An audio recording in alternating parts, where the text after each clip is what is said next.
But it's funny you mentioned that Mike and the latent space, Platonic latent space, because I've just literally in an email back and forth with him about that because I'm trying to disabuse him of the notion of the Platonic um, implication of the latent space. I'm obviously not saying that I have all this stuff worked out. These are like heady philosophical issues, but there is a long history of philosophers, particularly since Nietzsche, but people like Peirce, Charles Sanders Peirce, people like Alfred North Whitehead, and then a whole slew of 20th century philosophers who were influenced by Nietzsche, but also by Peirce, also by Whitehead, also by Bergson, up to and including French post-structuralists and things who have been trying to fight the Platonic, but they nonetheless have a conception of something that is equivalent to Mike's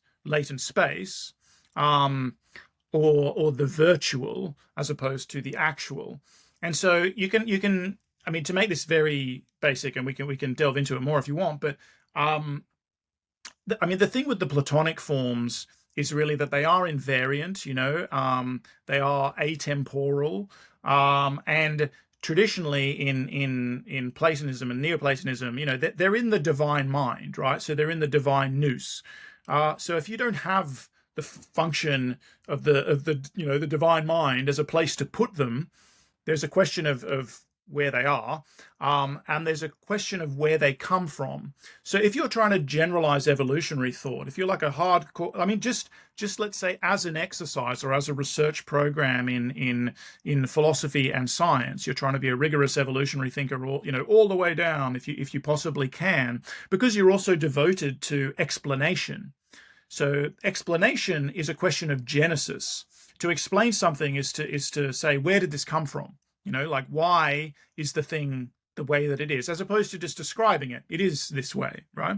And of course, I'm not saying explanation is not going to peter out in all sorts of places. It absolutely does. In evolutionary biology, but in evolutionary thought in general, we're always encountering event horizons. We're always encountering things. It's like you just can't go with the current technology, with the current data, or maybe just forever, like from our current position in the evolutionary history of the cosmic epoch, we simply cannot access that. Or there's a horizon that we will never peer behind. So origins are lost to the sands of time and all of that.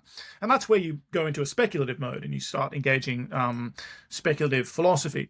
But if you are first and foremost committed to a principle of explanation and a principle of evolution, which are correlative notions, as again, someone like Charles Sanders Peirce, who's a great philosopher of science and logician, as well as evolutionary cosmologist, would argue.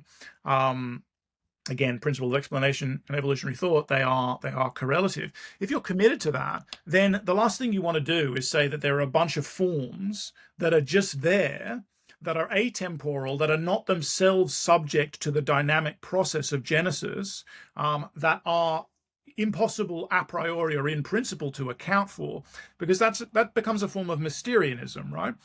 You're just saying then that there are these forms and they imbue. So in classic Platonism, again, you have a hylomorphic principle where the active forms in them, that come from the mind of God, they imbue and inform the passive material. They give it its form, right? Material is just passive and waiting to be informed.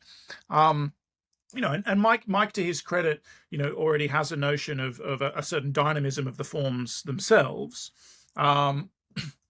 But basically, there are a lot of ways to slice this stuff up. What Mike has said is that he doesn't think that these things are dependent upon or in relation with physical space. So they are in some sense independent from physical space, but things in physical space we can design things in physical space to pull down information, forms, informative, transformative things from that latent space. Whereas there's another option, which is that the actual is first, the actual is always first, and the forms, like the potentia, the formed, the definite potentia, as opposed to just indefinite potential for change, but the definite forms, or what Whitehead would call the eternal objects, but I don't like his terminology either, are themselves correlative to an actual situation. So an actual situation has a bunch of definite possibilities associated with it.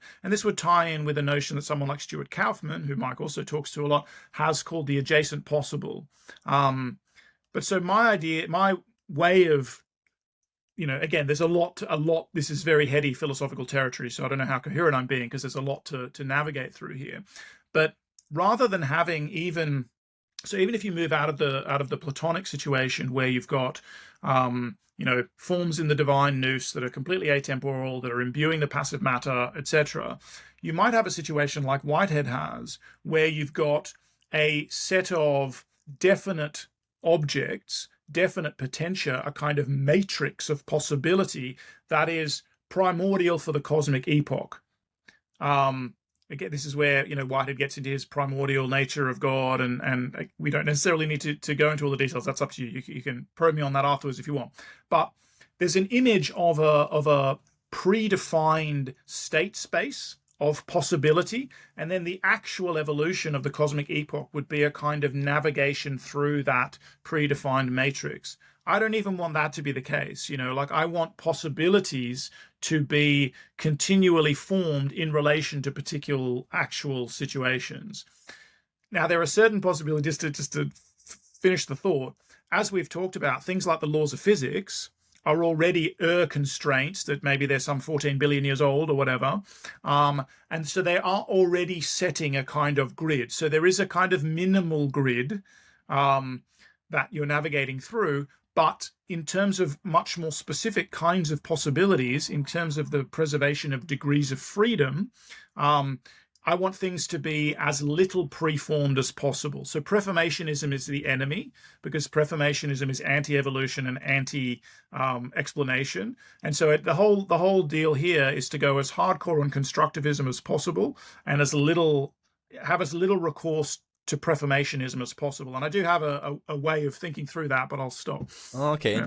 So it's interesting if I understand it. I mean, you kind of don't want some Platonic space that you just kind of just assuming it sits there, because how does that ever interact with the material, with the potential, right? That changes, and so just saying that it just draws from it. It's like, okay, but how, and then if so, and yeah, I was listening to Michael Levin talk recently about how, I mean, there's also more static forms like mathematics, for example, but also there's some way in which he was thinking about even drives, or there's some way in which there's more changeable forms that are themselves changing, and then if you access those, it maybe think about archetypes and these kinds of things. So it's like you can draw on a form, but it's not a form in the sense of a static mathematical object, but actually a kind of something changing. And if I'm kind of understanding you, it kind of it's like kind of Whiteheadian in that, but maybe even you want to be more radical than him as well, maybe. I don't know. Go on. I would probably want to be more constructivist than Whitehead is in his logic. So in his cosmology, in his words, I feel like he's more constructivist than he is in the logic of his cosmology.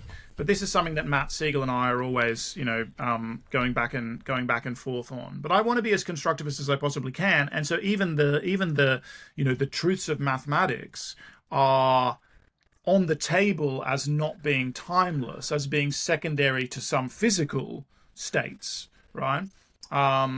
So there's a conventionalism, and there are options. I'm not a philosopher of mathematics, but there are certainly options within the philosophy of mathematics for constructivism, for intuitionism, and these interact in different ways with a kind of cosmological constructivism, but a deep conventionalism in mathematics, and the way that obviously the particular mathematics, our pathway through the mathematic forms is predicated on us being the kinds of organisms that we are, but even what we have discovered.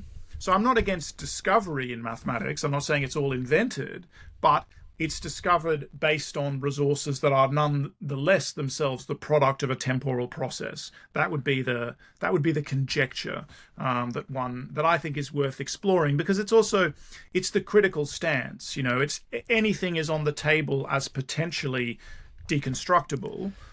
except of course the undeconstructible. Um, just You to make think? a Derridian joke, yeah. Okay. Do you think? Do you think that it's relevant to think about? Like, imagine you had some different kinds of organisms, like they're way more immaterial, or they're way thick. They're like some alien organisms, and they move at different time scales to us. And in which case they might have different mathematics, because they would have different mathematics that's useful to them, right? They only care about weird, strange statistics because they are more ephemeral forms. And what do you mean a concrete number, right? There's maybe only more changeable. So there's kind of I mean, it's like, but so there's mathematics, and it can kind of change what you access. But would you still think that there's mathematics, like, even before we access it, it's something there, even though it's not like a physical, like there's some object, like there must exist, even if it's not instantiated? I mean, we're arriving as a species, but even as life, the history of life, but certainly as an individual, accessing mathematical forms at a very late at a late stage. As I said before, like in media res, we're in the midst of an historical process, and so there's all kinds of stuff that we can access that radically predates us. As individuals, we arrive, and there's all this culture and all this language that we get interpolated into, and it's radically older than us, it's radically greater than us. It can make us feel very small. It's like a fundamental trauma, the interpolation into the symbolic order and all of that. But we don't treat that symbolic order, at least the linguistic symbolic order and the cultural symbolic order, as if it is timeless, because we as a species have access to archaeological records, etc., that lead us to believe quite strongly that it's all conventional, right?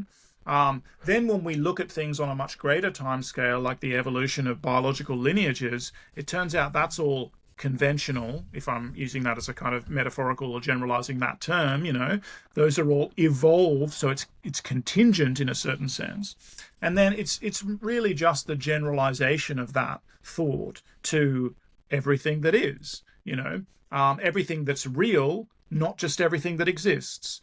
So mathematical forms might be real, they might be virtual and real, but not actual or existent. And they might be waiting, in a sense, to be pulled down into some actual, material system, and they've never been embodied in this sense, or, corporealized or physicalized before.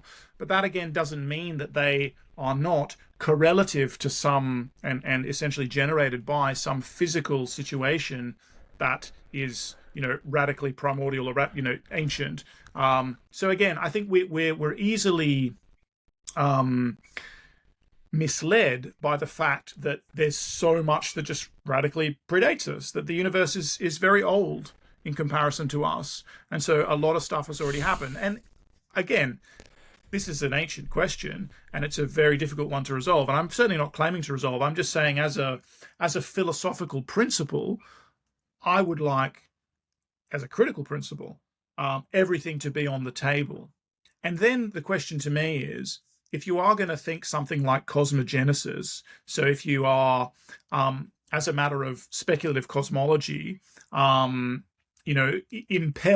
compelled to try and think absolute origins, which may be a bad idea. I'm not saying that we could be radically subject to delusion about these kinds of things, because origins are like all over the horizon for the most part.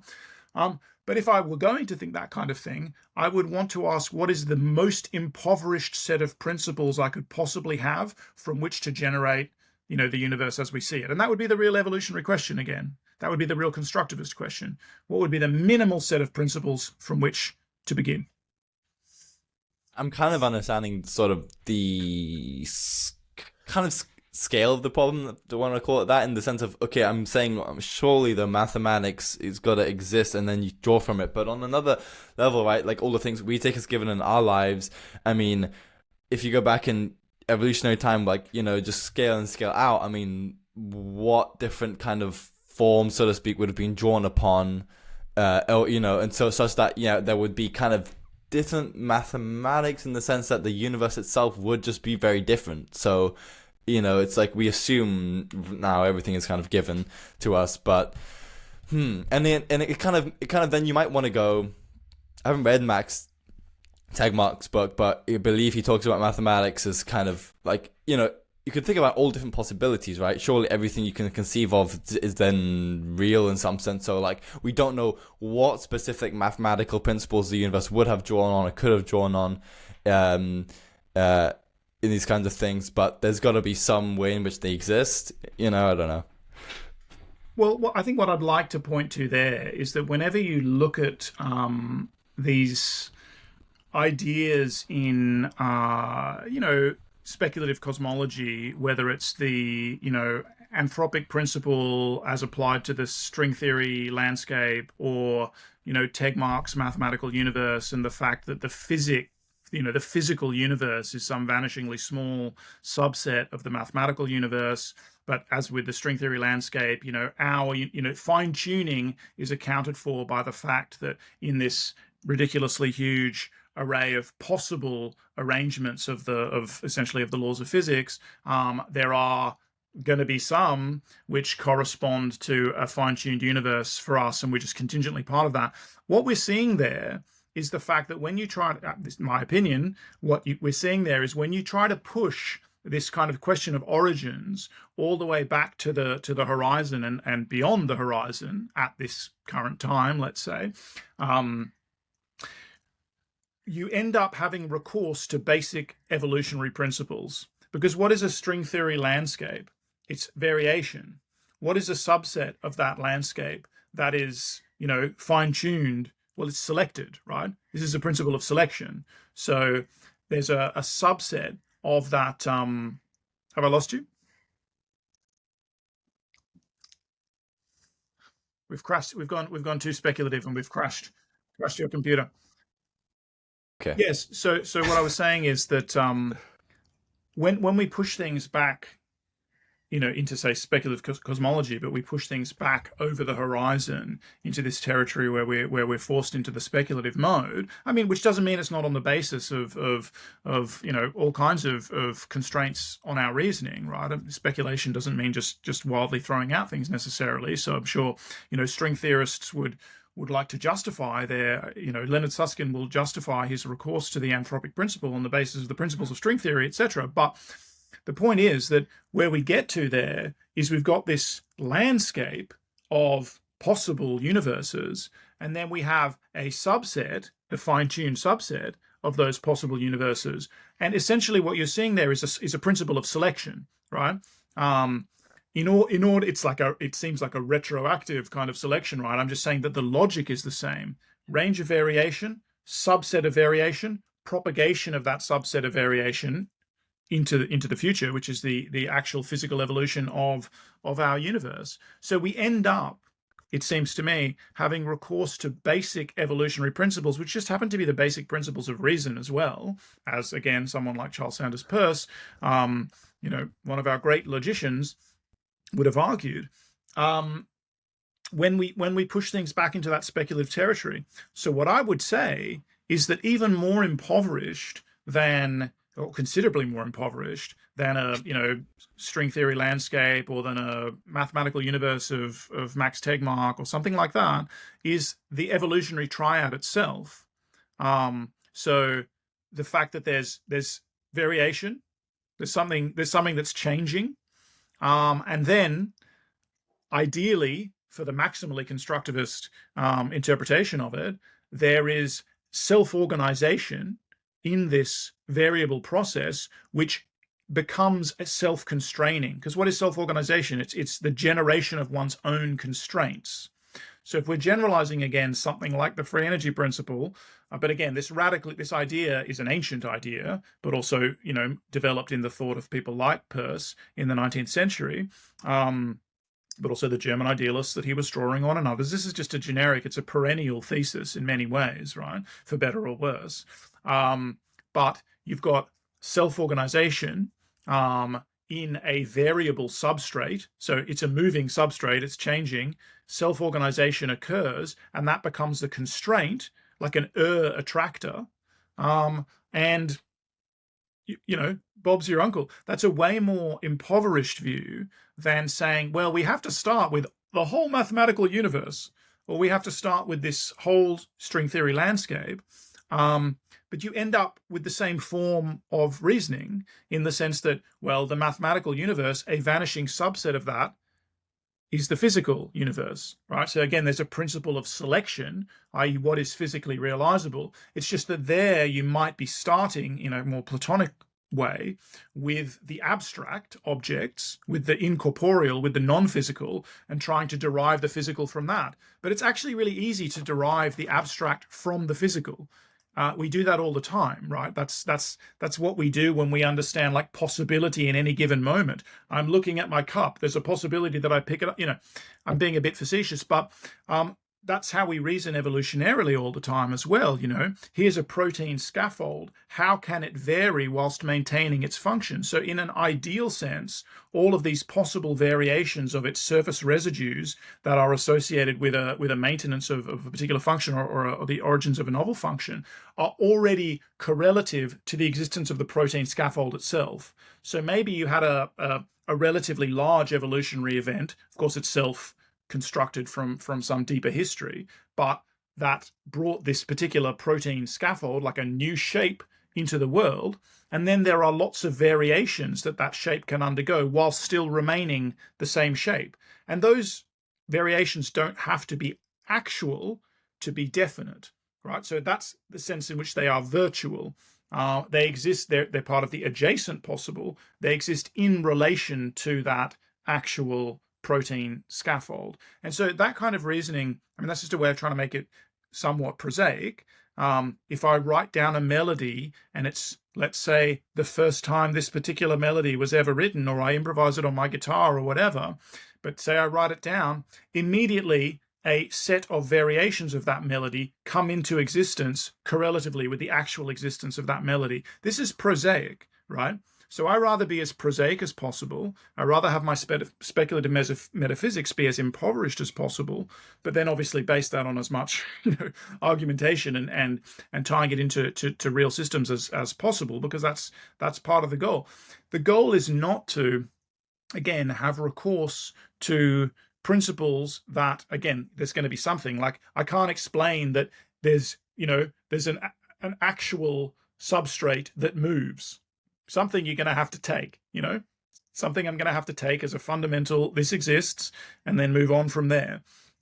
Seems like, again, it's a relatively small thing to take. But what we don't want to do is, I mean, one of the big problems that we currently have in philosophy of science, I would say, in sort of analytic philosophy of science, and really the popular discourse surrounding philosophy of science, but I think we're moving out of this, but is the mechanical model. So we have the legacy of this mechanical philosophy from the 17th and 18th century, right? And what that is a Christian, which is Neoplatonic, metaphysics with God removed. So there you have the timeless laws, which absolutely constrain all the degrees of freedom, but are themselves absolutely inexplicable. So they are given, not themselves evolved, not themselves explicable, but they constrain all subsequent evolution. And that's a form of Mysterianism, because that's basically saying nothing is explicable, right? Not ultimately. We can have as if explanations, but really it's just because initial conditions, inexplicable, just things happen to be a certain way. Okay, we all have to partake of that to some degree. And entailing laws, and then you get everything up, determinism, everything up to and including this conversation that we're having is dictated by that mechanical model. That's just the same as an omniscient and omnipotent God function. And that's why we still have, silly questions around free will and agency and all of these sorts of things. It's the legacy of theodicy. How can my decisions, my actions be free if there's an omniscient, omnipotent God, etc., etc. So we don't want to have recourse to that. I don't think so. So the question is, how do we get out of that model? And luckily, there are lots of options for us.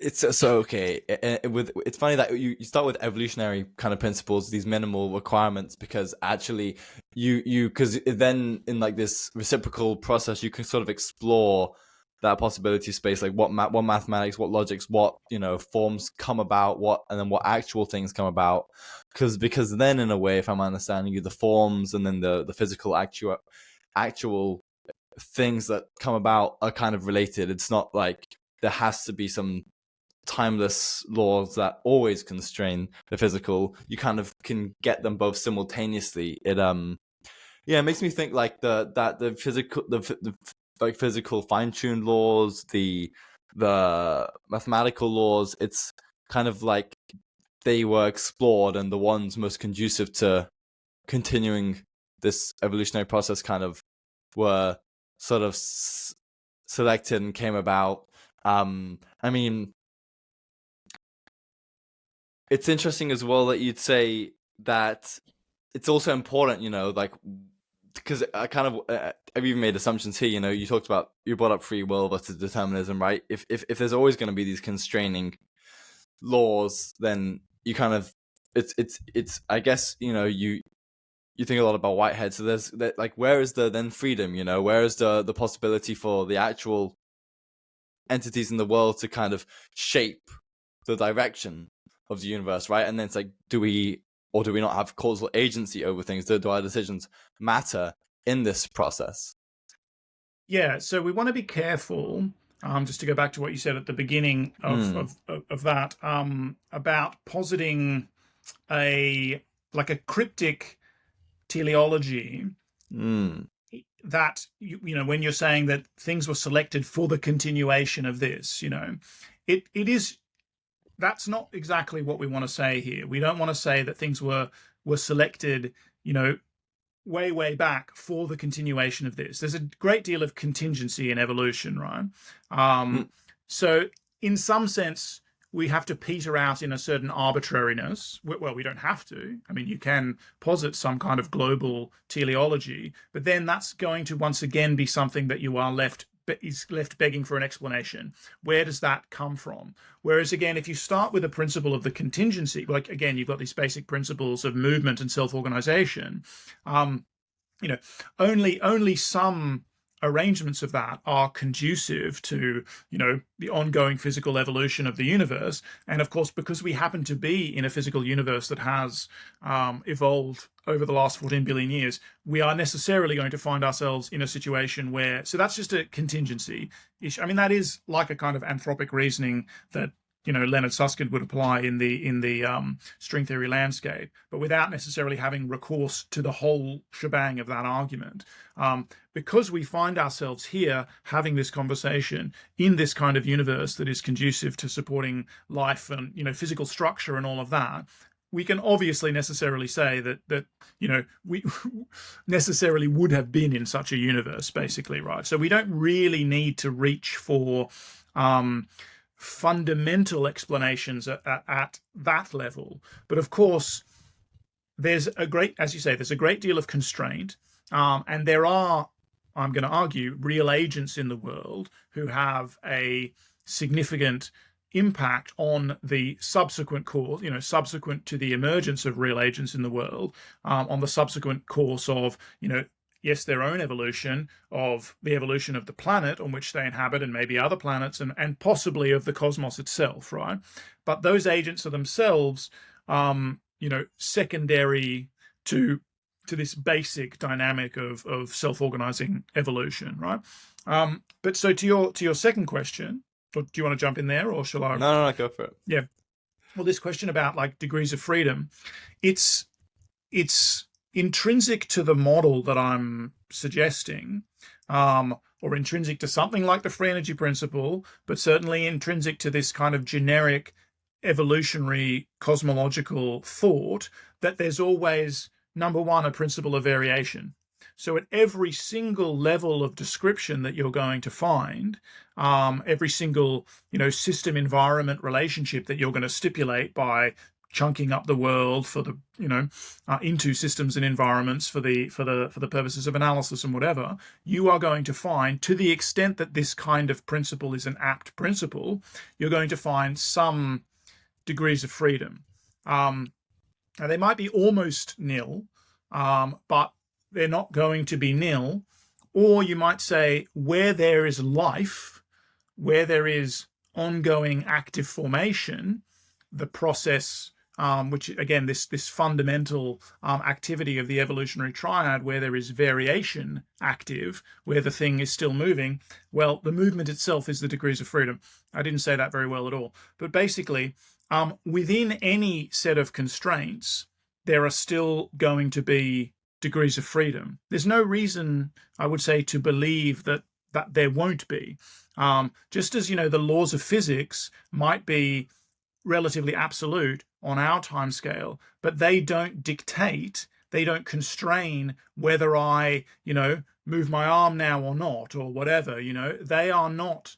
I'm not doing anything right now that violates the laws of physics, right? I mean, there are all kinds of nested constraints acting on what I am doing. I'm not saying this is like a completely, absolutely free action other than for the laws of physics, because again, we're talking about this nested series of constraints, everything up to and including my own developmental history that brought me to this point at this time right here. This is all a series of constraints, but nonetheless, there are degrees of freedom.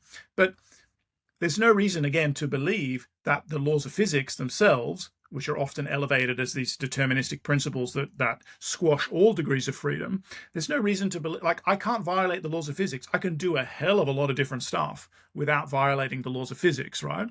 And so this is also going to be the case, but again, on finer and finer scales, with any other constraint function that you can name. There are going to be ways in which I as an agent can conform to constraint functions at different levels. I mean, of course, we're going to be able to find examples where my free will is completely abrogated. Someone overpowers me, whatever it is, right? I'm stuck in a cell. I can't get out of the cell, but I can move anywhere within the cell or whatever. There are going to be degrees of freedom, is the point, that are not going to be squished all the way down. And we just call this the wiggle room, right? There's wiggle room. And that's, again, a generic assertion or a generic expectation of an account that is based on random dynamical systems, but on this kind of generalization of evolutionary logic, right? And this has been really fun. That might not be. I think it's a good place to stop. I'll let you get going. I really like that. Maybe another conversation we'll continue it. But no, I like that we went from sort of thinking about evolution to getting to these more general philosophical questions. I think that was really fun.